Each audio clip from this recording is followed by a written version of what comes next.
Earlier this week, this channel finally surpassed 1,300 subscribers, which quite frankly is a number that I didn't know if this page would ever see. And I want to thank all of you who are here now. It really does mean a lot to me. But with that being said, I think now is the perfect excuse to reintroduce myself. Hi, my name is Ethan, and on social media I perform the character Jakel.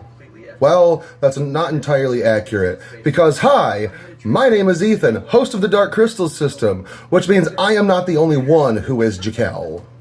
Now, we know that the internet is a terrible place, and there's a fun little pastime that people have, which is fake claiming systems. So if your knee-jerk reaction is to fake claim us, yeah, already don't bother, get out of here. However, being a system is not what our platform is about. The reason that we bring it up is to give credit where credit is due. Ethan generally is the face and charisma of Jakel. Dahlia winds up helping with directing and editing, mostly. Raven helps with a lot of the stylistic choices, particularly when it comes to aesthetic. Nina does a lot of the research, and if there is a script, she's the one that comes up with it. And with all of our combined efforts, we are Jakel, the half-orc supreme.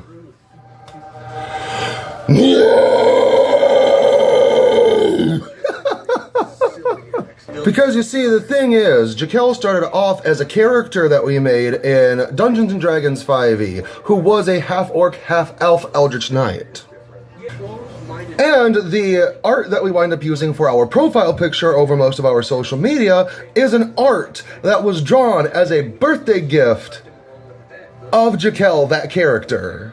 And even though Jakel is mostly a fantasy self-insert of myself, Ethan, that character is also based a lot on the character Soma from my favorite manhwa, Blade of Heaven. Even to the extent that Soma and Jakel basically mean the same thing, which generally refers to a ruffian or a scoundrel or some kind of rat bastard.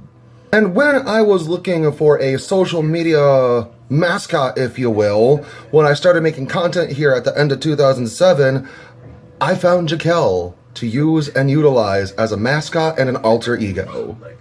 Now, in most of my videos, I will open up by saying, hello everybody and welcome back to the channel. I'm your host Jakel, the world's worst YouTuber. Not only does it get me in the mindset to perform the character of Jakel, there's a reason I call myself the world's worst YouTuber.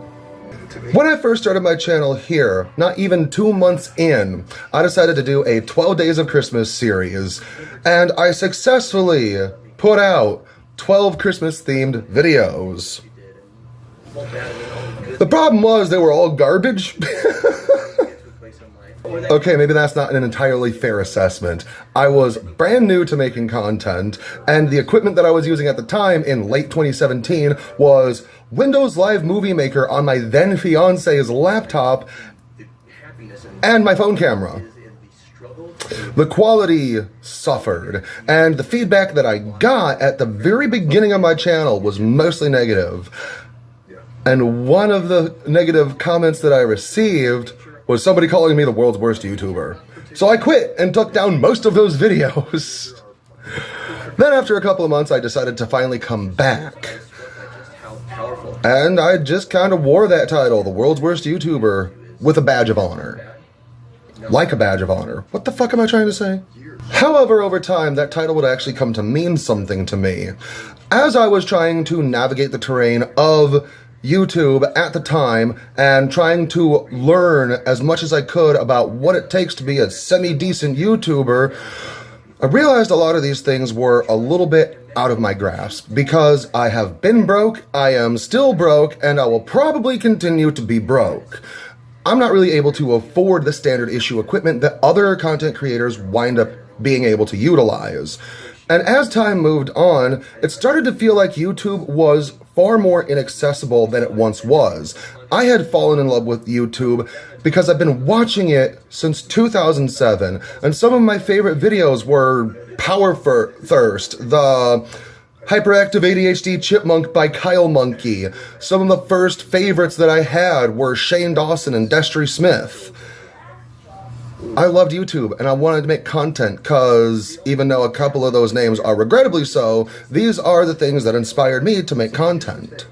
And even though there are some incredibly important things that took place that changed the landscape of YouTube right when I started uploading myself, such as the adpocalypse, the Viner invasion, all of these things sort of pushed for more professionality to be incorporated into YouTube content if people were to make a career out of their YouTube channels.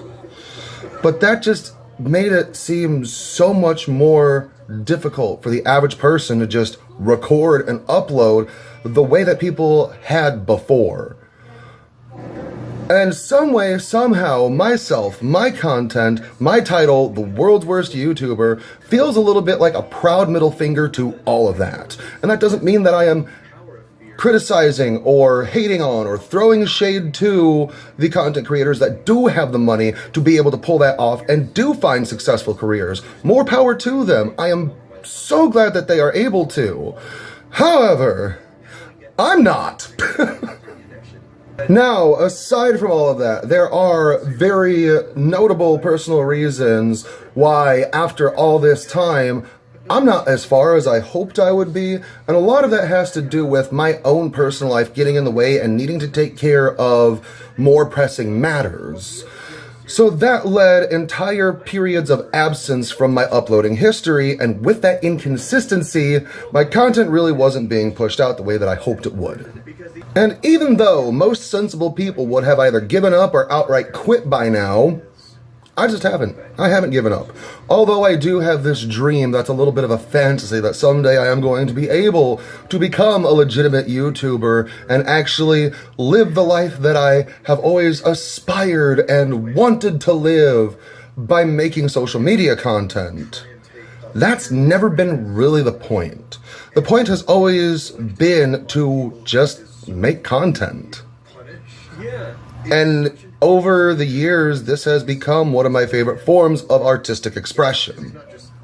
Now, starting in the end of 2019 and going all the way into 2020, I actually was doing pretty decent uploading videos, fairly consistency, but once again, my life would be turned upside down. One, COVID-19 lockdowns, and two, I was reunited with my headmates. Then at the end of 2020, I would come to realize that I wasn't even the host of my system. Well, I was now, but I wasn't the person that I thought I was, because that altar is no longer around, and it's a complicated story. On top of having that identity crisis, realizing I'm not the person that I thought I was also going through a breakup. And everything was thrown up in the air, and I didn't know what my future was going to look like. And in the midst of all of that, TikTok became a viable option, where I've been making content consistently to the witchy and occult community since May of 2021. Now, it was really cool at first having an audience where I could talk about my special interests, such as with magic, mythology, witchcraft, paganism, occultism, things of that stripe. But over time, it really kind of took the fun out of it. Because I was actually able to point to the thingy and ask people to consider supporting the channel, and it worked. So now it became a career option. So something that was a hobby and a special interest now became a job, and that proceeded to suck all of the life right out of it. Which really is what is at the core of my love-hate relationship with Witch Talk and all of the communities that fall under that great umbrella. But still, I kind of got tired of doing that. So I continued to do things to incorporate some sort of fun into it, such as ongoing long-form narrative storytelling sagas where I'm interacting with deities, and then that stopped being fun. And now with the potential ban on TikTok, this feels like the perfect time to try and come back and reinvent what I want Jakel to be. Because over the course of my setting Jakel down here and picking Jakel back up over there, along the way, two different Jakel personas got created. And I've spent a lot of time trying to dissolve both of them and bring them back together. So at the beginning of this year, I made a video, The Unreality of My 2023, where I basically said I want to spend 2024 bridging the gap between those two social media identities so they can coexist here as one unit on YouTube. Now, that's not to say that I'm never going to talk about witchcraft, magic, and paganism and occultism here on this channel. What it does mean, though, is this page was never made to be strictly that. This basically was supposed to be an escape from my boring life because at the time things weren't great. And it provided me a space to talk about some of my favorite things, some of my special interests, some of the things that I was really into, I got to talk about. Things that I was passionate about, I was able to really get into. And I was able to start making my own egoverse, which is something that was greatly inspired by Jacksepticeye as well as Markiplier. But playing characters and performing and doing role-playing is something that I've always been interested in. So now I've got a few videos that kind of go into this far-flung egoverse that I'm also trying to find a way to bring together into one coalesced whole over the course of 2024. Because although attempting to make it big and some sort of minor celebrity has never been what this is about, it would be nice if I could get somewhere with it. And with that being said, I feel like it's only my fault right now if I don't take it upon myself to start doing something now with it now. So I'm going to give it another shot. And I think we are now officially up to date. This was a fun reintroduction. Now at this point in the video, if you would like to, you can turn away and this is this nice little reintroduction if you'd like, or you could stick around. And what I hope to do is go through my channel and go down memory lane with everybody and maybe introduce some of the new faces. Hold up, future Ethan here. So, I've got a fun little story. The next part of the video was supposed to be a channel tour where I show my current following some of the stuff that I was doing before I ever started uploading to the witchy side of TikTok. But once I sat down and started filming and then started editing, that part was over an hour long. Riddled with self-doubt, I sat there wondering, is this video worth going up? Should I do it differently? And then it occurred to me, I could break it down into 2 parts.